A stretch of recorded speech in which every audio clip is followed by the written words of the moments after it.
What's up, everybody? Welcome to Podcast Now. I'm Alex, and in this video, I want to talk about those Dragons Dogma 2 microtransactions. Are they a big deal? What's going on with them? And they've definitely taken the world by storm, right? In fact, my wife was the one to tell me about it last night. I said, no, that can't possibly be the case. I keep up with the game. I covered the game. I didn't hear anything about microtransactions. And she said, well, there's a lot of people saying some nasty stuff about it. It's getting some bad scores on Steam. And I said, oh my dear God, like the floodgates have opened.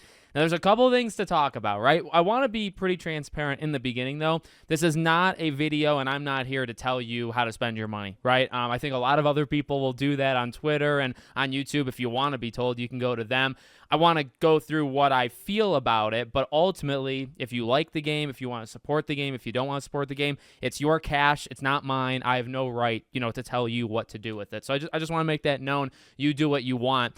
And there is a lot of attacks and there's a lot of defenses, about it. So first thing to be said, right? Is it paying to win? Well, it is things that can give you kind of a leg up in the game. Now, I guess it depends on the definition, right, of paying to win. But the angle I guess I want to take, okay, and the thing that I've seen probably the most well articulated, regarding this, while it's not, in my opinion, that severe of paying to win, right?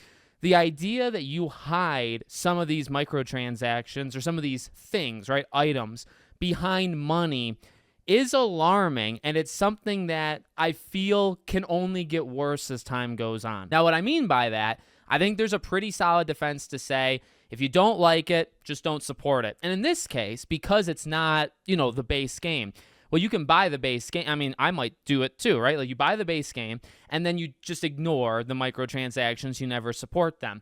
That's fine. And I think that's like step one. Again, I'm not here to tell you what to do. I'm saying if people do that, the issue is, and the scary thing that I would foresee is that it would become worse as time goes on. Now, what people are going to probably say, right, is, well, Alex, this has happened for, Resident Evil. Capcom specifically does this for a lot of their games, and they're just kind of now getting caught when it comes to Dragon's Dogma, right? Kind of maybe unfair, actually, would probably be the word to Dragon's Dogma. But I do think it is fair to call it out at some point down the road, whether it was Resident Evil or Devil May Cry, right? DMC5 had it. At some point, you would need to, or somebody was going to, call it out. And I really don't think there's anything wrong with it, because I do think a universal kind of accepted thing that people are saying is the microtransactions are dumb. It's just if they're, this predatory kind of thing, it's this like deeper level, or are they playing like 4D chess? That's the part that I think is more subjective, or you can kind of, negotiate, or you have your opinion, I have mine. I think the idea that it's just a stupid thing to have and just silly, I think we can mostly agree on that, right? Want to also take a step and just talk about how this all kind of came out before I, kind of deliver my main thoughts. So I do have kind of a bone to pick, I guess, with the reviewers. The thing is, right, like I told you earlier, that I wasn't making that story up. Like my wife legitimately told me these things. So I didn't know.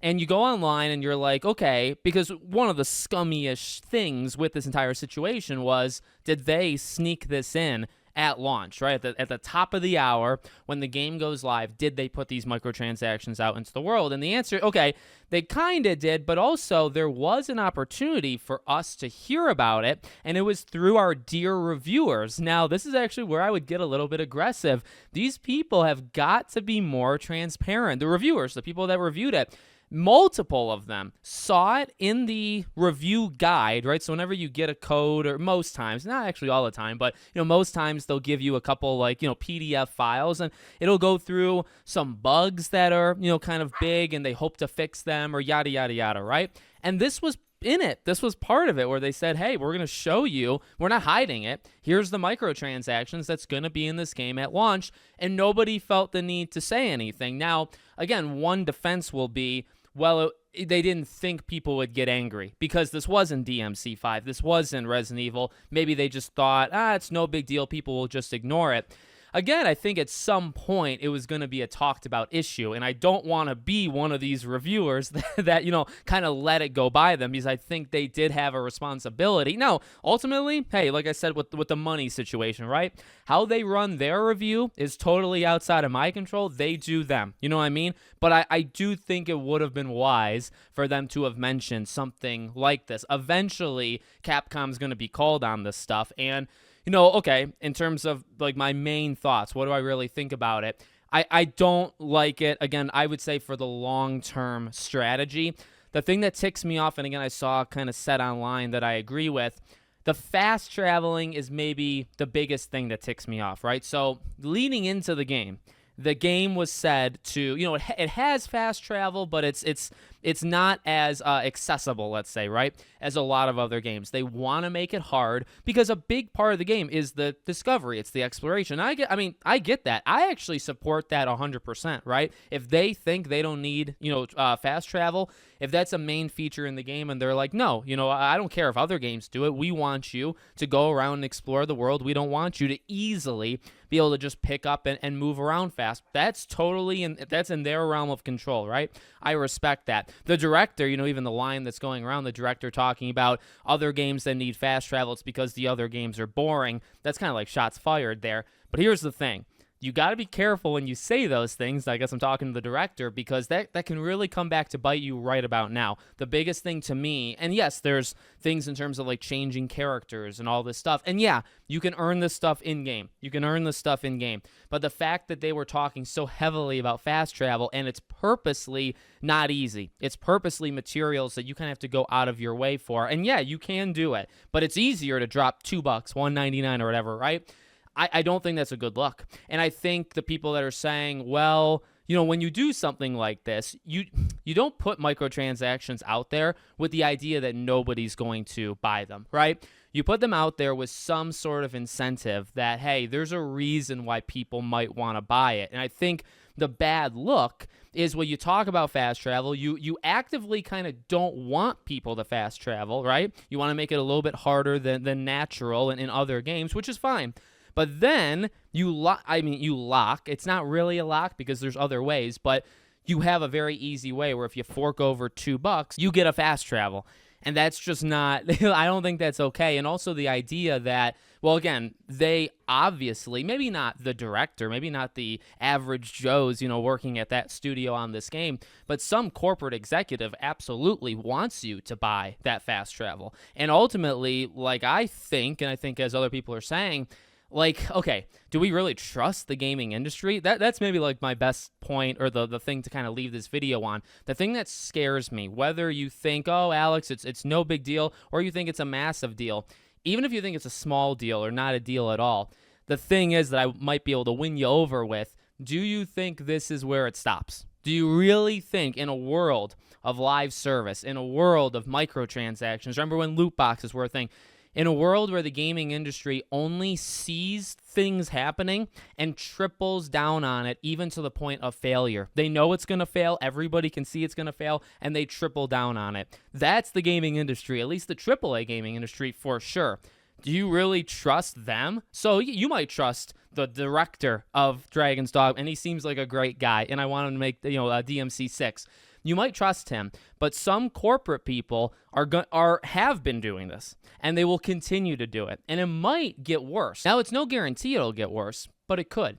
And if I was a betting man, which I'm not, but if I was, you look around the game industry, does it seem like an industry that would smell just a sniff of weakness of people using money on top of a full game? This is a $70 game.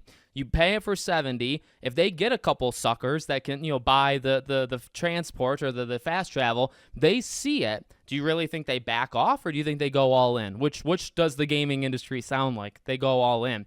That is not, again, because here's the part where I would say, absolutely do not spend your money. I mean, you could not. Like, ultimately, as I said, and I really am trying to stick with it, it's not my place. It's not your place to tell me how to spend my money. It's not my place to tell you how to spend yours. I am just saying my personal belief and opinion. I can see it getting worse. I think that's where it's going. So, is it the biggest deal of all time? No, primarily because this is like the third or fourth time Capcom has done it, and it's the first time that people have really cared. I do think, maybe controversially, they were going to get caught eventually, and even though it's just this extra stuff, it's maybe not terrible as is. I think it can get much worse, and I think it kind of starts here. So I like to call it out at its root before it gets, freaking enormous. And like I said, some of it is kind of an issue to me. Specifically, the fast travel, that is just, when you build a mechanic around it being somewhat difficult, you don't want people to do it, but then you just allow people to easily do it through microtransactions. That's getting close to, again, like paying to win. It's not a player versus player thing, but it's definitely something where your experience in the game is vastly easier if you put more money into it versus if you just go through. And they designed it like that. Now, regardless of who made the decision to put it in a microtransaction, the system was designed, and then somebody spotted maybe like a weakness and said, ooh, something's hard to obtain. We don't even really want people doing it in this game. Let's charge people. Not you can still do it in the game, but let's just have a side thing where we charge people, and if they want to do it, they can do it. Again, is that terrible? Is it something that you cancel the game online for? I don't think so. Honestly, I don't. My own personal opinion, I would not say the game is like a 2 out of 10 now because of that. But I would caution that I feel like it leads somewhere worse if you don't at least call it out. Now, I'm not doing it. I'm not going to support the microtransactions. I'm not buying that, okay? But that's just me. I don't really care what anybody else does, and I hope you don't care what I do. Let me know what you think. Make sure you're subscribed to the channel, bell icon turned on. I hope to see you all on the next one.